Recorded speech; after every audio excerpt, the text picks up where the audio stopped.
Oke, baik, selamat pagi. Semangat pagi untuk kita semua. Dalam pembahasan kali ini saya ingin membahas beberapa materi yang ditugaskan kepada saya. Namun sebelumnya saya perkenalkan diri terlebih dahulu, yaitu nama saya Anggarda Satria Lairihi. Saya ditugaskan untuk membahas 3 materi, yaitu yang pertama perbedaan dari hacking dan tracking, yang kedua footprinting, serta yang ketiga sniping. Oke, tak usah berlama-lama, kita langsung aja di pembahasan yang pertama. Pembahasan yang pertama mengenai apa perbedaan hacking dan tracking. Dalam kehidupan sehari-hari pasti kita sering mendengar istilah hacking dan tracking. Namun yang lebih dominan kita kenal yaitu hacking, dan kita selalu mengabaikan istilah ini hacking. Nah, yang pertama, apa sih itu hacking? Hacking bisa disebut juga dengan hacker. Menurut pengertiannya, hacker adalah istilah untuk seorang yang mempelajari, memodifikasi, menganalisa, dan masuk ke sebuah jaringan komputer. Tujuan hacker mencari keuntungan atau bisa juga hanya sebagai tantangan semata buat mereka. Lantas, apakah ada trik-trik hacker yang terkait dengan cara menjadi hacker? Kita langsung membahas yang keduanya, yaitu apa itu tracker. Tracker sama halnya dengan tracking.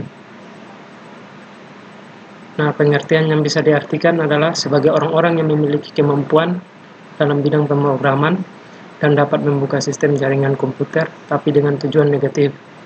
Adapun tracking adalah sebutan untuk aktivitas yang dilakukan oleh tracker itu sendiri. Misalnya saja demi kejahatan, pencurian data penting untuk menjualnya kepada pihak-pihak tertentu, dan semacamnya. Sayangnya, dalam istilah ini, yang paling familiar adalah hacking. Justru malah ada kesalahpahaman di kalangan masyarakat bahwa hacker adalah perusak yang sering kali mengacaukan sistem jaringan mereka. Oke, langsung kita kepada perbedaan antara hacker dan tracker.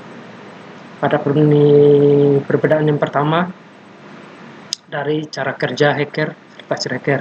Umumnya hacker mengetahui dengan betul dan menyadari apa yang dilakukannya, serta memiliki tanggung jawab secara penuh akan hal tersebut.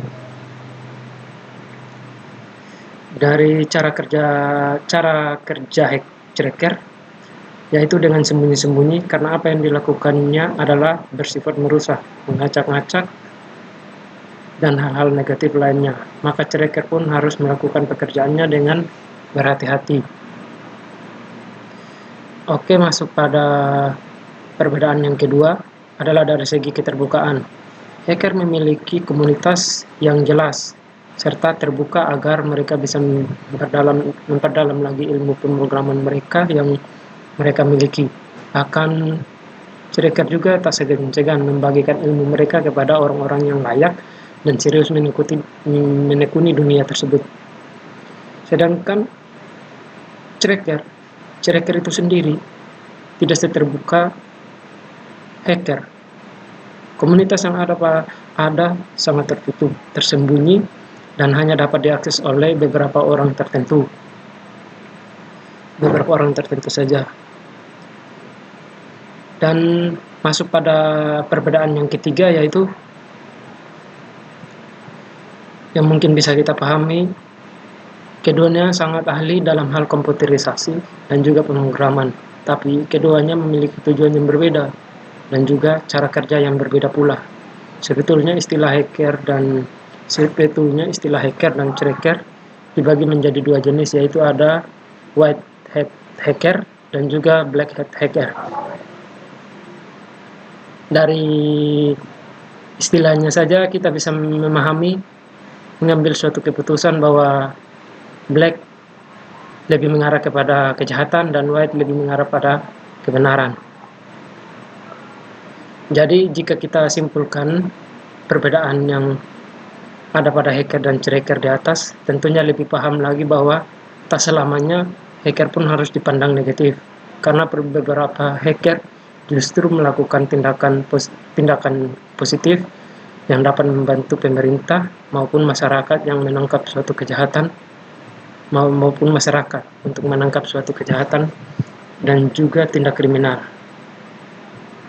Oke, kita masuk pada pembahasan yang kedua, yaitu footprinting. Footprinting adalah langkah awal sebelum penyerangan atau attacker. Melakukan penyerangan yakni mengumpulkan informasi mengenai target. Jadi, sebelum memulai penyerangan, yang perlu dipersiapkan oleh footprinting ini adalah bagian-bagian yang akan ditentukan dalam penyerangan tersebut, yaitu tujuannya adalah untuk merangkai apa yang ditemukan. Dalam hal ini blueprint dari suatu jaringan, sehingga ia dapat dapatkan gambaran yang jelas tentang sistem keamanan yang dimiliki target. Informasi yang ditampilkan dalam kegiatan ini dapat berupa sejarah perusahaan, nama domain, VPN atau Virtual Private Network, poin, nomor telepon, nama orang-orang yang terkait di dalamnya, alamat, email perusahaan, hubungan dengan perusahaan lain, lokasi perusahaan, topologi peta, dan informasi penting lainnya. Footprinting sendiri terbagi menjadi dua, yaitu inner footprinting dan outer footprinting. Inner footprinting merupakan pencarian informasi terhadap suatu situs di mana Anda sudah berada di dalam jaringan komputer tersebut. Jadi istilahnya, dia sebelum melakukan penyerangan, dia sudah berada di sistem server yang ada di dalamnya. Seperti dia berada di dalam gedungnya untuk menggunakan fasilitas internet gratis. Perbedaannya dengan outer footprinting yang sebaliknya. Kalau outer footprinting, pencarian informasi terhadap situs di mana dia tidak berada di dalam gedung atau jaringan komputer target, malah dia berada jauh dari komputer target tersebut. Oke, masuk pada penjelasan yang ketiga. Apa itu sniping? Apa itu sniping? Sniping sendiri adalah tindak kejahatan penyadapan yang dilakukan menggunakan jaringan internet dengan tujuan utama untuk mengambil data dan informasi sensitif secara ilegal. Cara kerja sniping adalah ketika kita terhubung dengan jaringan yang bersifat publik, saat kita melakukan proses transfer data dari klien server dan sebaliknya. Nah, di situ cara kerja dari sniping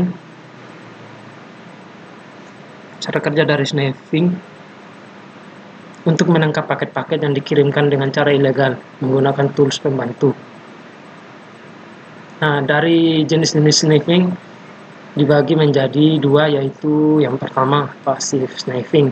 Passive sniping ini adalah tindak kejahatan penyadapan dengan titik merubah isi dari paket data yang dikirimkan antar server dan klien.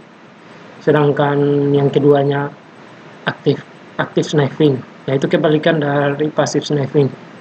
Active sniping merupakan tindak kejahatan penyadapan dengan cara mengubah isi paket data dalam jaringan. Dari yang berikutnya, cara kerja dari paket sniping itu ada collection. Cara kerjanya merubah interface dan mulai mengumpulkan semua paket data yang melalui jaringan yang sedang diawasi. Kedua, conversion, yang cara kerjanya dari conversion ini dengan cara merubah data yang sudah dikolek berbentuk binary ke dalam data yang lebih mudah dan dipahami. Yang ketiga ada analisis mengenai data yang sudah dikonversikan ke dalam blok-blok protokol berdasarkan sumber transmisi data. Yang keempat ada pengambilan data. Pengambilan data ini dilakukan, hacker akan mengambil data tersebut. Protokol-protokol untuk sniffing ada HTTP atau Hypertext Transfer Protocol, digunakan untuk mengirim paket data tanpa adanya inskripsi, sehingga tindakan sniffing bisa dilakukan dengan mudah. Yang kedua ada SMTP atau Simple Mail Transfer Protocol, yang berfungsi untuk transfer email, tetapi masih belum aman dari tindak kejahatan sniffing. Nah, yang ketiga ada NNTP atau Network News Transfer Protocol, yang digunakan untuk semua jenis komunikasi, namun kekurangannya di setiap paket data yang dikirimkan berbentuk teks yang jelas, mudah dibaca sehingga sangat rawan. Yang keempatnya ada POP atau Post Office Protocol, yang memiliki fungsi menerima email dari server. Protokol ini tidak bisa dijamin aman karena email yang masuk masih memungkinkan untuk disisipi spoofing atau email. Yang kelima ada FTP atau File Transfer Protocol, yang berfungsi untuk mengirim dan menerima file, namun tidak memiliki fitur keamanan sedikitpun. Yang keenamnya ada IMAP. Nah, yang IMAP ini bisa disebut juga Internet Message Access Protocol, yang fungsinya mirip-mirip dengan SMTP, yaitu hubungannya dengan transfer email. Oke, sekian dari pembahasan yang sudah saya rangkum. Dengan adanya keterbatasan dan kekurangan, mohon dimaklumi, dan saya tutup.